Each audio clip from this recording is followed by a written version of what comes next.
Hey guys, welcome to episode 13 of the Blockchain Bandits podcast. You're here with me, Jeff. Myself, Courtney. And me, Andy. And this week we've got some juicy topics. Obviously, the main one that a lot of you are probably thinking about is, the prices are crashing. Why? What's going on? That's probably the one that's on a lot of people's minds. But there are other things going on, such as central banks creating their own cryptocurrencies. The Bank of England have actually started putting out some content about how they are looking into cryptocurrencies and creating their own and blockchain technology. Venezuela have basically look to start their ICO, which is crazy. Also, we'll be looking at what else are we looking at? Oh yeah, regulations in the cryptocurrency market. How are they going to affect you? What are they going to affect? And just the scope of them, essentially. But we'll get into that later. We'll explain. But yeah, firstly, I think the one that everybody wants to talk about is probably the crash. So what's going on? Why are prices crashing like this? What's everyone's opinions? Why do you think this is happening, guys? I don't know, I just think really it's just a phase. There is a good potential that we can see, over the next however long that this will continually happen in terms of phases of it, dropping and then going back up. Until cryptos are like not a fad, and people don't really care about them anymore, I think you're going to see such volatility until the market can totally stabilize itself. But I think you've got so many different new people getting involved, people getting out, getting in. You're going to get that volatility, and it being a crash is a bit subjective, I guess. We're seeing that all coins pretty much are dropping, but I think the ones that aren't really that great are the ones that are being hit the most. And I think the most key kind of coin would be Bitcoin itself, where people are seeing vast drops in Bitcoin, and it's causing such panic and mayhem, but it's all based on a lot of FUD and people just being really unsure of where the crypto market's going, especially as it's quite new. So I think we went through last year, right, at the end at least, with all this increase in the coins, and everybody's like, crypto is where it's supposed to be at, blah blah blah. And then this drop is just like, oh yeah, it's the death of cryptos now. I think that is just being widespread panic. It's breeding that widespread panic. I mean, it's causing people to think, if it's dropping, oh, I'm getting out. Like, and you can't really see the potential of it going back up. Especially if you bought high. You bought high and then 19k or something like that, and you're seeing it drop down now, and you're thinking to yourself, damn, it's not going up again. Like, I might have cut my losses. And I think you're going to see so many people exiting the market because of that reason, rather than maybe everybody entered really low and then they're seeing profit. It's just a bit of profit you're losing. It's not that. I think it's really digging at people straight into their hearts. Yeah, I agree. I agree with everything you said. I also think that the cause of this, I think there's a lot of manipulation. There's always been manipulation, especially in Bitcoin, but there's huge institutional pressure, and I think it's shaking out the little guy. There was one point where the cryptocurrency market was going crazy with any little news event, any little partnership that was mentioned with any coin. Like, it would send it launching. Now it's just totally resistant. It will just keep falling no matter what good news comes out. Lightning will come out, all these other things, partnerships. Like Ripple's been saying, like, coming out with partnerships here and there, other coins as well, and there's been absolutely like no reaction in the market. And I think it's just institutional pressure, the futures market as well, and the Bitcoin futures play a part in it as well. Market's being shorted at the moment, and to me, I just see it as the best time to be looking to buy. It's just a matter of where. It's bearish as well for now, but I don't think it's completely gone. This is just my personal opinion, so don't take it like my word for it. I think there's still potential downside, but whether it'll be sustained, we'll have to see. Certain levels have to be broken, but Yeah, I think the cryptocurrency market at the moment is, well, you know what, we've spoke about this loads of time. Remember when Bitcoin was at the top? We were saying we feel uncomfortable with the way it's growing, and now you guys know why we were saying that. Like you can't have that sort of growth and it not be balanced out by an equal movement or something. You know, at least 50% to that growth. You know what I mean? So. It's just one of those situations where there are going to be people at a loss at the moment and jumping out the market, and there's going to be a lot of fear, and we know what fear does in the market. It sends it going down, but there's opportunity in that, but you just got to be very careful. Yeah. I don't know if you, obviously I'm sure you guys remember, we also said that back in December, when the futures were announced by CME, said that a lot of people are going to be shocked in terms of the whole institution, basically institutional money flooding into the cryptocurrency market and Bitcoin market. And 2 months later now, about 2 months later now, here you are. It's a crazy time, and obviously there's two different scenarios in terms of whether it's bearish, which is if it's going to fall and drop, and people are going to start selling, or bullish, where it starts recovering, and we'll see the green percentages we did of December. But obviously, as Jeffrey said, certain prices have to be broken. I actually had a discussion with Naz in the chat beforehand, and then after I talked to you guys as well, and we were saying like right now Bitcoin's in a bit of a falling wedge, which again, I mean, it's clear to see. However, like again, we're not financial advisors, but this is just technical analysis. Some of us have found that like around 12 grand or 13 grand have to be broken, meaning like it would have to stop. Like at the current moment, it will recover and go up a bit, but then it will drop even lower, and it's lower lows. It would need to recover past its current low and not go lower past that. So people are holding on and watching the charts like hawks, because if it continues going down, there's prediction it could go to where we were at back in June, which is a massive drop. But if it does break 12 to 13 grand, then I can't call it that is when we will transition back into bullish. But yeah, this is the volatility of cryptocurrency for you guys. The people who joined in November and December, when we were seeing a lot of basically it was just kept going upwards, and we were beating $1,000 every week, maybe $2,000, maybe $3,000 every week. Well, this is the reality for you guys, and it will drop faster, and it will play with your emotions, and it will try to recover. But yeah, this is the market really. Yeah, definitely agree with you there. Like, this is the market, and we all knew what it was gonna. Well, we didn't know exactly what was gonna happen, but we all knew there's gonna be volatility. There's going to be crazy sort of movements in the market, and you should kind of be prepared for that, because if you see crazy movements upwards, you should be prepared for the same thing downwards. It's basically just like, it's common sense really, but people get caught up in the hype, they get caught up with greed and other such things. So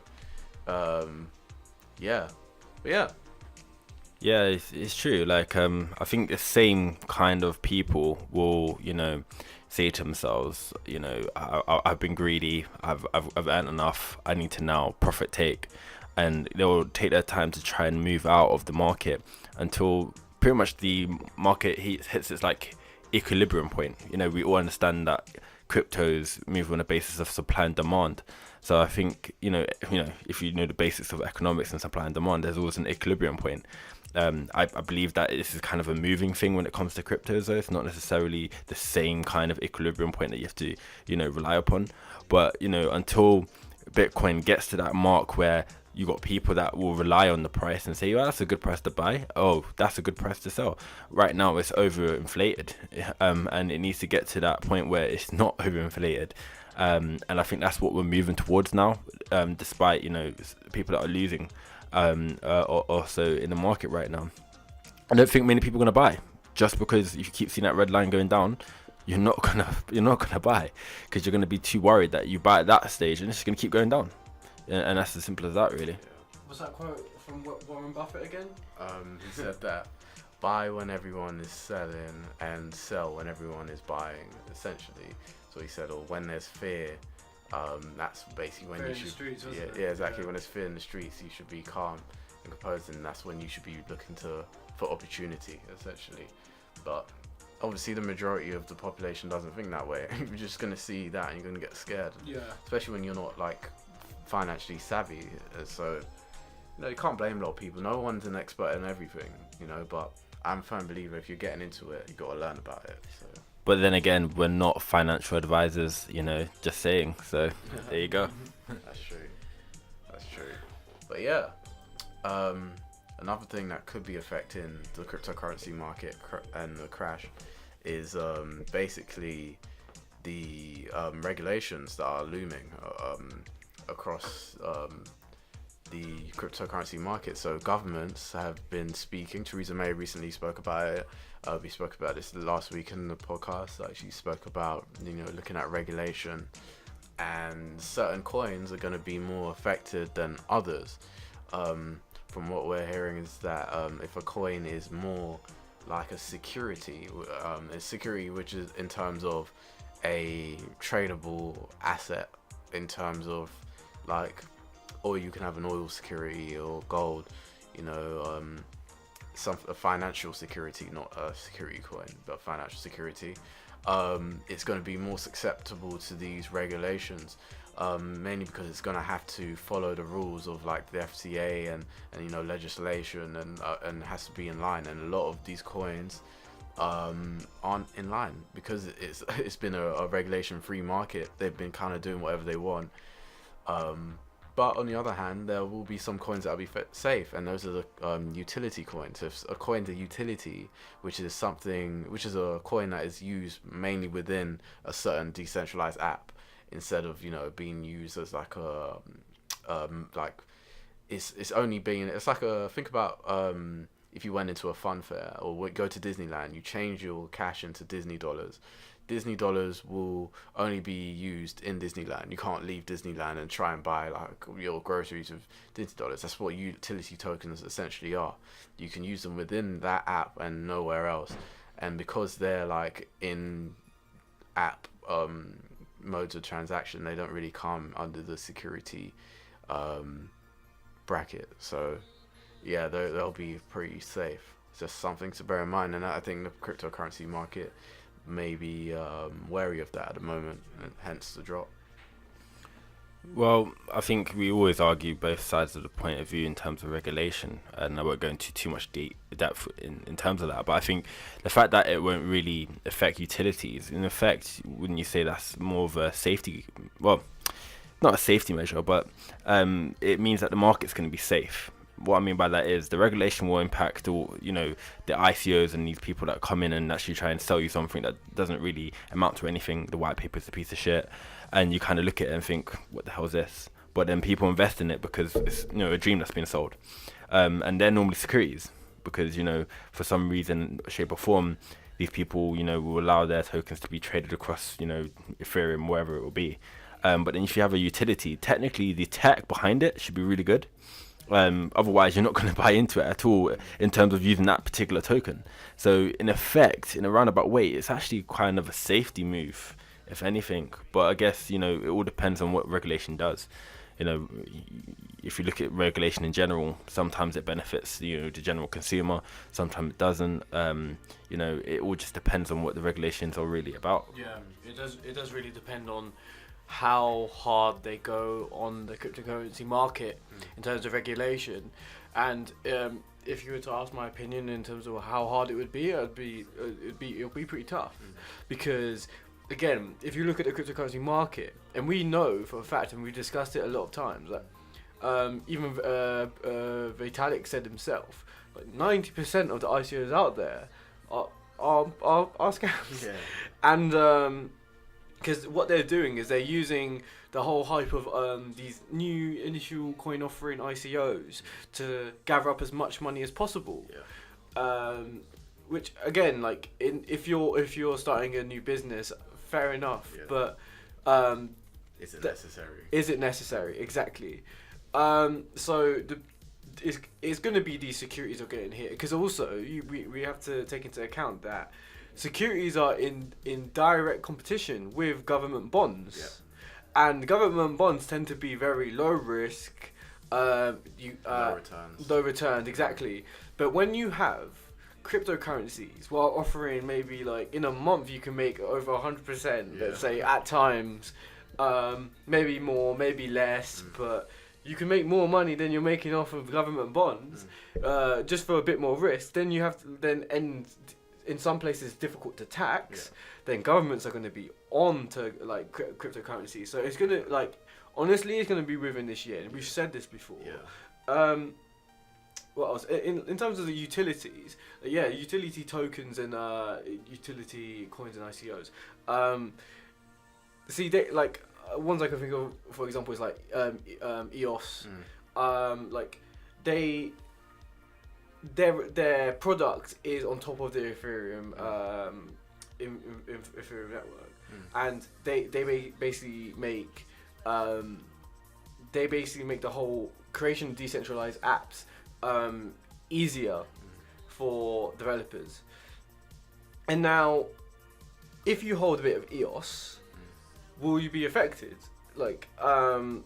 And I would say with regulations, even though utilities won't be affected, as in we've said that, because they're not exactly security, and overall, because the fact is, when people see that regulations are coming, and when regulations do hit, whether you're security or not, it will be a red day, is what I'm saying, for the cryptocurrency market.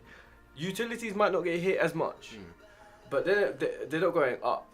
But whether I think it's a good thing or bad thing, it's very dependent on how hard the government goes onto it. And in terms of the UK government, I'm not optimistic. They're tough on everything, especially with the Brexit and stuff. And if you could look at the media rhetoric in terms of cryptocurrencies being a scam, they're just trying to justify their tough outlook on it down the line. That's definitely something that you need to be wary of, but we don't know the details of the regulation, and I don't know whether the regulation from the EU will affect us directly, with the whole standing between Britain and how that will look out in the long term for the UK. But we're speaking from, some of you guys might not be from the UK, so it might be a bit different where you are, and the regulations might not affect you guys. You might just stay with the current system, which can be a benefit and could be a bad thing as well, because depending on the regulation, how it's built, like Andy was saying, it could either stifle growth or help it. And they did say they wanted to let it grow for a bit, but we'll see. We just don't know what these guys want to do. But what we do know what they want to do is start creating their own cryptocurrencies. The Bank of England has put out some content speaking about how they're looking into doing that, and they spoke about it before. When was this? November, yeah. And they're taking steps forward in terms of doing that, looking into blockchain technology, perhaps creating some sort of e-pound, as Courtney's called it, which is like a digital or cryptocurrency version of the British pound at the moment. And eventually that comes with a lot of benefits, and it also comes with a lot of negatives as well and disadvantages. But one of the benefits is that they'd be able to prevent money laundering a lot easier, to be able to track the money a lot easier, and transactions. Obviously all the benefits of blockchain technology will come with it. The other downside is that, well, depending on your point of view, is that it will be obviously a lot more centralized. however, transactions will be faster, and for a government, and depending on what sort of monetary policy they put out, whether it'll be mineable or there'll just be an unlimited amount, we'll see if it actually ends up being better than fiat or not. What do you guys think about? Yeah, I don't know. This topic is a juicy one. I think personally, if I just go really high level, we in our economy, at least anyway, the way we see money is actually quite digitized, if I could say that. In terms of we transact pretty much digitally already. Please tell me how many of you that actually takes out their wages and week by week spends it in that way. You're really talking about credit. Yeah, like we don't really see money. Yeah. We always see some number in the bank system, and we suggest that's the amount of money we have. And I don't think, in terms of us anyway, it will work any different to that. It's already illegal to have a certain amount of money in your house anyway. Yeah. So I think this is just the natural order of how things have been moving for a very long time.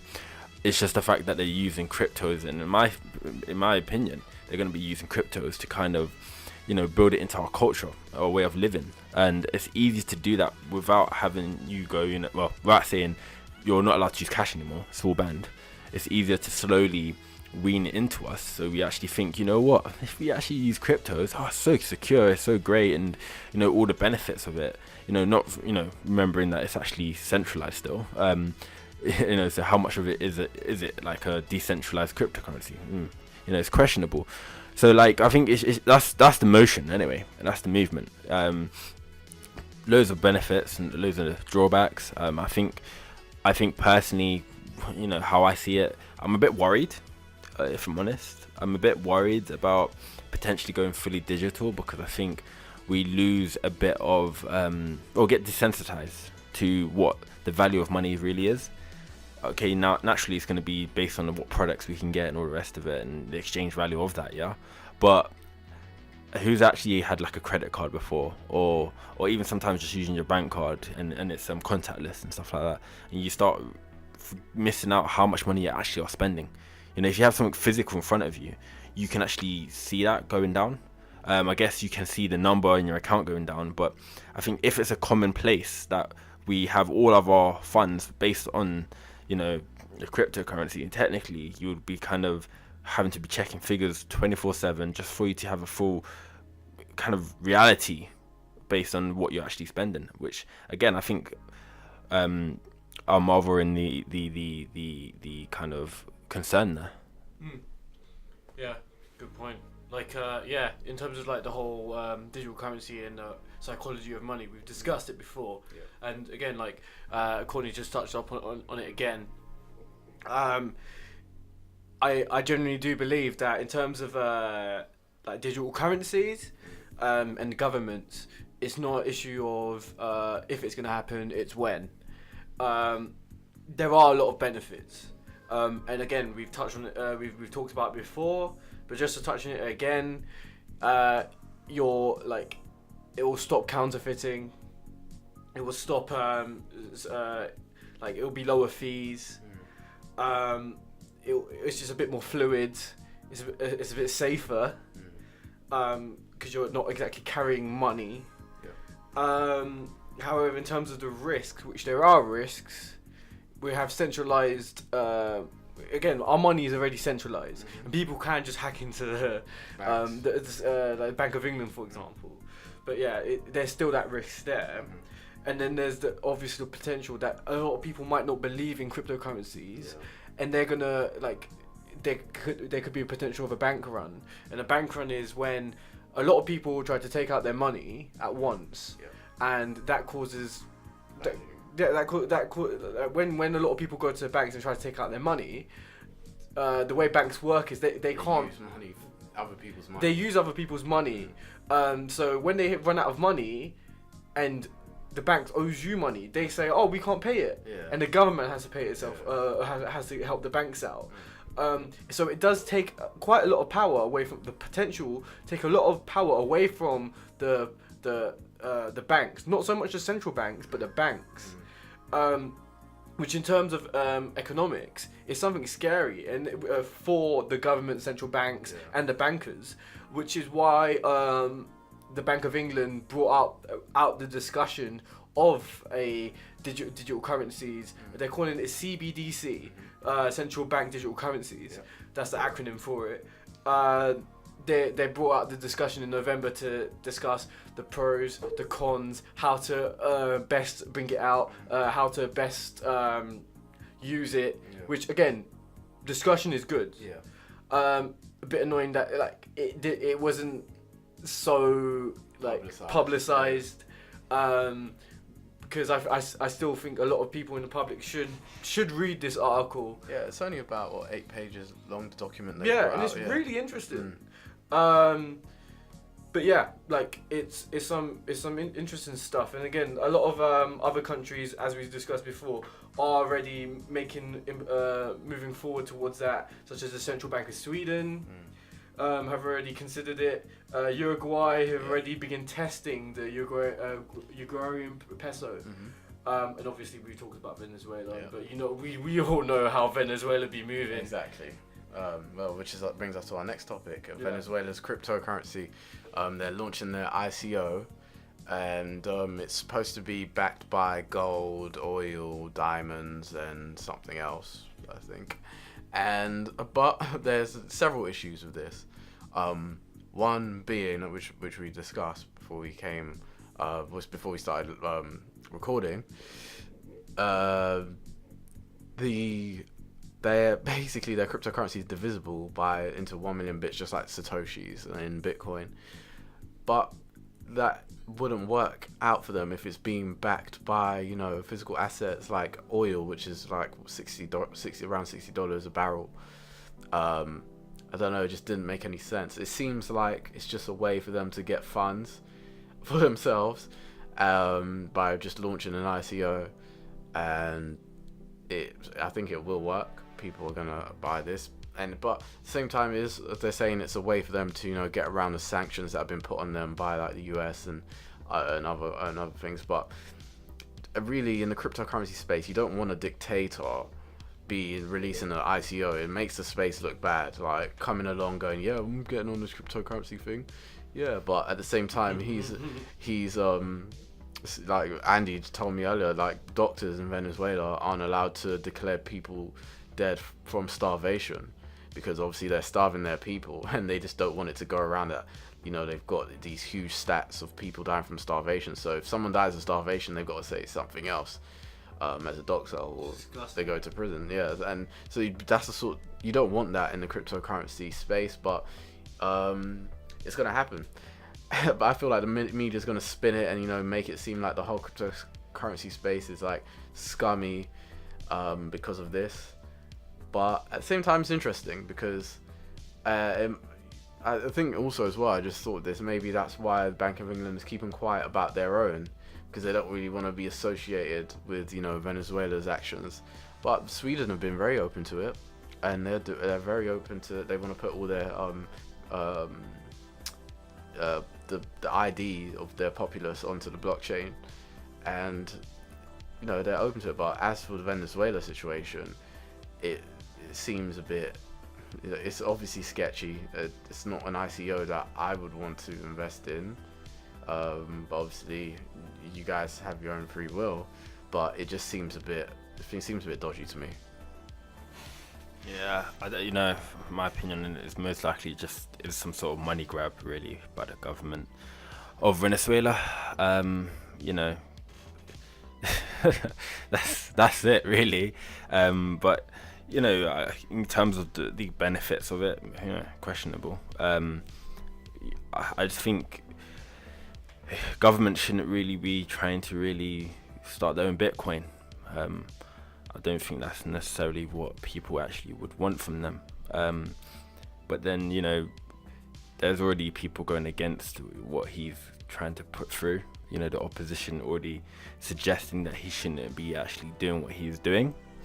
And I think it's for the people of Venezuela to, suggest whether or not that's what they would want, or so. Yeah, it's kind of down to them to stand up and say no, or say, you know what, that's not too bad. You know, it is down to them at the end of the day. It's like for us in the UK, the Bank of England doing what they're doing. I think, you know, it's up to us really to say, you know what, we don't want that, or we do want that.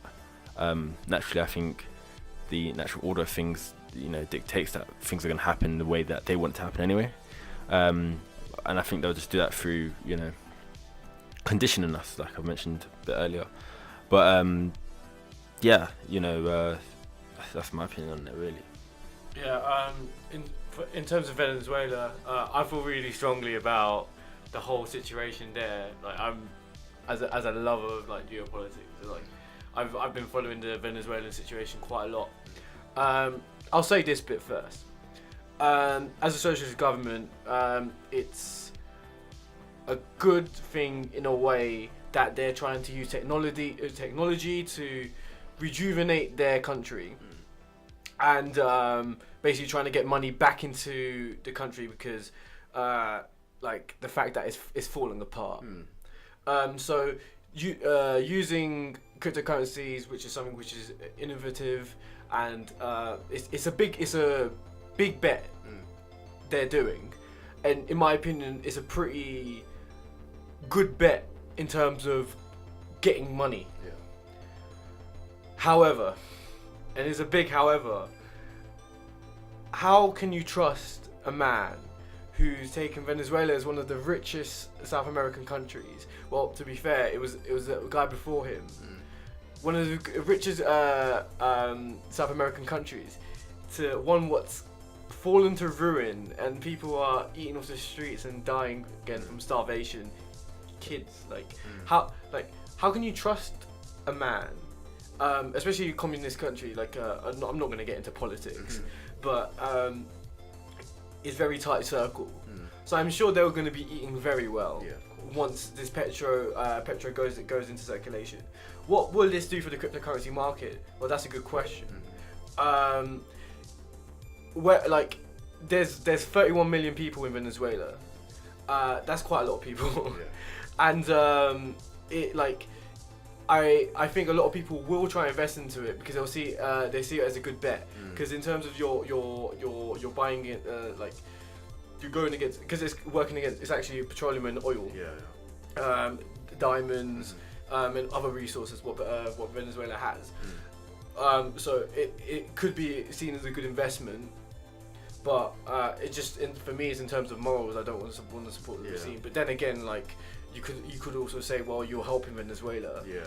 You're helping the people of Venezuela.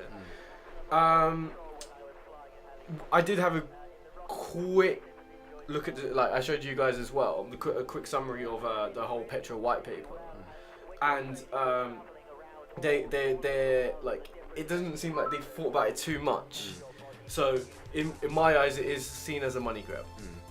Like, it's kind of little things. For example, they've got 100 million petro will be created. I'm just reading this extract here. 100 million petro will be created, like Bitcoin. Such each petro will be divisible into 10 million parts. But given that the token is designed to hold relative stability against the price of a barrel of oil, 8 decimal places seems like overkill. It's not needed. It's a bit silly. Like, even in their white paper, they're like, they showed graphs and percentage gains and volatility of Bitcoin, Ripple, and Ethereum of 2017. Like, okay, fair enough.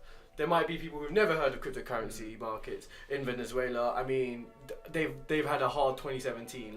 Like, so fact is, maybe they weren't following the market, so it's there. Like, but don't do that, because I mean, you're selling dreams. It's true. Why don't you show them what's happening right now? Exactly. Like, you know. Exactly. So again, like, I'll be watching it closely.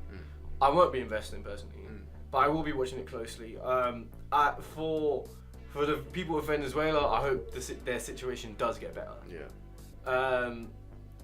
But yeah, and in terms of what's going to happen for the cryptocurrency market with Venezuela bringing the petro and it being traded in the cryptocurrency market. I mean, there's going to be more people in the market now. Yeah. And That's I guess in a way it's a good thing. Well, are they? Well, you mentioned it was going to be on Ether Delta and where else as well? Well, because it's an ERC20 token, which is it's Ethereum based. Yeah. It's going to be on a lot of Ethereum based exchanges. So it's most likely going to be on a lot of like non-US exchanges. I see. Yeah. Also, I think US exchange, they have sanctions against. Yeah, they do. Yeah. So then, you know, there's going to be more people in the market, and since it's ERC20, people are going to have to use Ethereum to engage in the ICO. So, you know, more people buying Ethereum, more people coming into the market. So, I suppose it has that sort of effect. We'll just have to see how it plays out. It's definitely very, very interesting. You know, these are like brand new, never been done before, unprecedented like world events that we're seeing before our eyes right now. So it's a really good time to be alive. Technology is at the forefront of everything right now. Blockchain technology in particular.